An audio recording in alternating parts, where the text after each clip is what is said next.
بسم اللہ الرحمن الرحیم۔ معراج کی شب تھی۔ سارا عالم بالا سلطان کونین کے خیر مقدم کے لیے چشم برآں تھا۔ ملائکہ و مرسلین کے جھرمٹ میں شاہانہ تزک و احتشام کے ساتھ سرور کائنات صلی اللہ علیہ وآلہ وسلم کی سواری پہنچی۔ سلامی کے لیے قدسیوں کے بیڑے جھک گئے، عرش کا پرچم سرنگوں ہو گیا۔ امیدوں کے ہجوم سے گزرتے ہوئے عالم و ملکوت کا معائنہ فرمایا، اب گشت کے لیے باغ فردوس کی طرف بڑھے۔ مرحبا کہنے کے لیے ہر طرف حور و غلماں کی صفیں ایستہ تھی۔ حضرت جبرائیل علیہ السلام قدم قدم پر ہم رکاب تھے۔ جنت کی سیر کرتے ہوئے ایک مقام سے گزر رہے تھے کہ حضور صلی اللہ علیہ وآلہ وسلم کی چشم اقدس ایک غمگین اور ملول حور پر پڑی، جو ایک درخت کی ٹہنی تھامے ہوئے رو رہی تھی۔ فردوس کے عالم خوشگوار میں رنج و غم کی پرچھائیاں دیکھ کر حضور صلی اللہ علیہ وآلہ وسلم کو بڑا چنبا ہوا۔ حضرت جبرائیل علیہ السلام سے ارشاد فرمایا کہ دریافت کرو یہ حور کیوں رو رہی ہے؟ جنت کے عیش و دوام میں اسے کون سا غم لاحق ہو گیا ہے؟ حضرت جبرائیل علیہ السلام نے اس کے قریب پہنچ کر کہا، کیا تجھے معلوم نہیں کہ سلطان کونین نے جنت میں قدم رنجہ فرمایا ہے؟ جواب دیا کہ معلوم ہے، جبھی تو غمگین فریادیوں کی طرح اپنا حال بنا رکھا ہے کہ ان کی نگاہ رحمت میرے اوپر پڑے اور وہ میرا حال دریافت کر لیں۔ حضرت جبرائیل علیہ السلام نے ارشاد فرمایا، تجھے مبارک ہو، انہوں نے تیرا حال دریافت کرنے کے لیے مجھے بھیجا ہے۔ جواب کے انتظار میں حضور صلی اللہ علیہ وآلہ وسلم کی سواری رکی ہوئی ہے۔ حور نے اپنی آنکھوں کا آنسو آنچل میں جذب کرتے ہوئے کہا، سلطان کونین کی سرکار، میں اپنے غم کی درد انگیز کہانی میں خود سناؤں گی۔ باریاب ہونے کی اجازت ملتے ہی حاضر ہوئی، جھک کر سلام عرض کیا، جلالت شاہانہ کے آداب بجا لائی اور اپنی سرگشت سنانا شروع کیا۔ یا رسول اللہ صلی اللہ علیہ وآلہ وسلم، اللہ کا لاکھ لاکھ شکر ہے کہ اس نے جنت کی حوروں میں مجھے حسن و جمال کی ملکہ بنایا ہے۔ آٹھوں جنتوں میں میری طلع زیبائی کا کوئی حریف نہیں ہے، اور میرے در و خشاں عارض کی جودت فردوس کے بام و در پر پھیلی ہوئی ہے۔ اگر بے نقاب ہو جاؤں تو دیکھنے والوں کی آنکھیں خیرہ ہو جائیں اور جنت میں دوپہر کا اجالا پھیل جائے۔ یا رسول اللہ، ایک دن کا واقعہ ہے کہ اچانک میرے دل میں خیال گزرا کہ قیامت کے دن ساری حوریں کسی نہ کسی بندہ مقبول کے حوالے کی جائیں گی۔ علم الہی میں میرا بھی کوئی جوڑا ضرور مقرر ہوگا، جس کی رفاقت میں مجھے دائمی زندگی گزارنی ہے۔ یہ خیال آگے بڑھتے بڑھتے ایک آرزو کی صورت میں تبدیل ہو گیا، یہاں تک کہ جنت کی ایک خوشگوار سحر کے وقت میں نے اللہ رب العزت کی بارگاہ میں یہ التجا پیش کی، اللہ العالمین، تیری نعمت و احسان کے آگے میری پیشانی ہمیشہ خم رہے گی کہ تو نے مجھے حسن کی بے مثال خلقتوں سے سرفراز کیا ہے۔ اللہ العالمین، مدت سے ایک آرزو سینے میں مچل رہی ہے کہ عرصہ قیامت میں اپنے جس بندہ مقرب کے حوالے تو مجھے کرے گا، ذرا اس کی ایک جھلک بھی مجھے دکھا دے، کم از کم یہ تو دیکھ لوں کہ میرا جوڑا کیسا ہے۔ رحمتوں کا دریا جوش پر تھا، میری یہ التجا قبول ہو گئی اور حکم ہوا کہ سامنے جو آئینہ رکھا ہے اسے ایک نظر دیکھ لے، اس پر تیرے جوڑے کی جھلک نظر آئے گی۔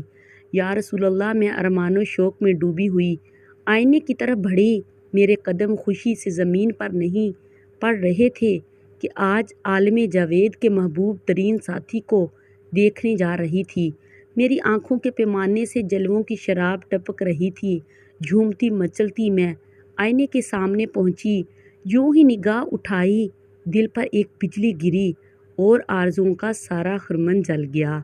اس وقت سے آج تک ارمانوں کی خاکستر سے دھواں اٹھ رہا ہے، دل کو کسی کروٹ چین نہیں ہے، ہمیشہ اس غم میں سلگتی رہتی ہوں کہ ایک بد شکل سیاہ فام اور وحشت ناک چہرے کے ساتھ میرا کیوں کر نباہ ہو سکے گا، جبکہ اس کے تصور سے طبیعت کو دہشت ہونے لگتی ہے۔ حضور اکرم صلی اللہ علیہ وآلہ وسلم نے زیر لب مسکراتے ہوئے دریافت فرمایا، اپنے جوڑے کا جو سراپا تو نے آئینے میں دیکھا ہے، میرے سامنے تو بیان کر۔ اس نے ٹھنڈی آہ بھر کر کہا، سر سے پاؤں تک مجسم سیاہی، خوفناک اندھیرا، چھوٹی چھوٹی آنکھیں، موٹے موٹے ہونٹ، چوڑے چکلے دانت، چپٹی ناک، بھدا چہرہ اور تنگ و تاریخ پیشانی، قد و قامت بھی بالکل بے ڈھنگ، چشمہ نور میں نکھری ہوئی چاندنی اور گل و لالہ کی بہاروں کے ساتھ اس وحشت مجسم کا پیوند کیوں کر جوڑا جا سکتا ہے؟ وہ جب اپنی بات ختم کر چکی تو حضور اکرم صلی اللہ علیہ وآلہ وسلم نے سر اٹھایا، آنکھیں غیرت جلال سے سرخ ہو گئی، ارشاد فرمایا، تو نے جو سراپا بیان کیا ہے وہ تو میرے پیارے بلال کا ہے، ایک عاشق سراپا، ایک مومن وفا، کیش اور نگار خانہ ہستی کی ایک گوہر نیاب کو پا کر تو غم نصیبی کا شکوہ کر رہی ہے۔ کیا تجھے معلوم نہیں کہ بلال میرا عاشق مجسم ہے؟ میں نے اپنی پلکوں کے سائے میں اسے جگہ دی ہے، اور سن لے، میرا بلال بارگاہ یزدانی میں تقرب کی اس مسند امتیاز پر فائز ہے کہ فردائے قیامت میں اس کے جسم کی سیاہی حوران خلد کے رخساروں پر تل بنا کر تقسیم کر دی جائے۔ آتش قدح، عشق میں وہ نکھرا ہوا سونا جس نے محبت کی شفتگی میں دونوں جہاں سے منہ پھیر لیا، وہ حسن مجرد کا تماشائی ہے، فردوس کا حسن وہ کیوں کر خاطر میں لائے گا؟ اپنے جلووں کی زیبائی پر تو غرور نہ کر، ہو سکتا ہے جس دن 70,000 نقاب الٹ کر تو بلال کے سامنے آئے تو میرا بلال تجھے ناپسند کر دے۔ حضور اکرم صلی اللہ علیہ وآلہ وسلم کا ارشاد سن کر وہ اپنے جذبات قابو میں نہ رکھ سکی، طلعت و جمال کا سارا خمار اتر گیا اور اضطراب شوق کی وارفتگی میں چیخ پڑی، حضور میری معذرت قبول کیجیے، میرے غم کا بوجھ اتر گیا، وہی سیاہ فام بلال مجھے پسند ہے، میں اپنی خوشی نصیبی پر نازاں ہوں کہ سلطان کونین کا پروردہ نظر میرے حصے میں آیا، قیامت کے دن اسی سراپا کے ساتھ بلال کو اپنی آنکھوں میں بٹھانا چاہتی ہوں۔ اس کی معذرت قبول فرمائی گئی اور حضور اکرم صلی اللہ علیہ وآلہ وسلم دعائیں دیتے ہوئے آگے بڑھ گئے، عشق کار ساز، تیری دہائی، ایک سیاہ فام غلام کو اتنا بڑھایا کہ کونین کے سر کا تاج بنا دیا، رحمت و نور کے ابشار میں نکھرنے والے تیرے جسم کی سیاہی پر چراغ کعبہ کی روشنی قربان، تیرا نام و شوکت اسلام کی سب سے بڑی یادگار، مسلمانوں کے سید و سرور بلال، اپنے آتش قدح عشق کی ایک چنگاری ہمارے دلوں کی انجمن تک بھی پہنچا دے۔ نبض و حیات کی تپش سرد پڑتی جا رہی ہے، ایمان و یقین کی حرارت کا مزاج اپنے نشان سے نیچے اترتا جا رہا ہے، یہود کا آتش قدح پھر سلگنے لگا ہے، دنیا اسلام کو تیرے فیضان عشق کی ضرورت ہے، آمین یا رب العالمین، ہمیں بھی سچا عشق عطا کر دے۔ پلیز میرے چینل کو سبسکرائب کریں اور اس ویڈیو کو لائک اور شیئر کریں تاکہ میں اپنی ہر اچھی آنے والی ویڈیو آپ لوگوں کے ساتھ شیئر کر سکوں۔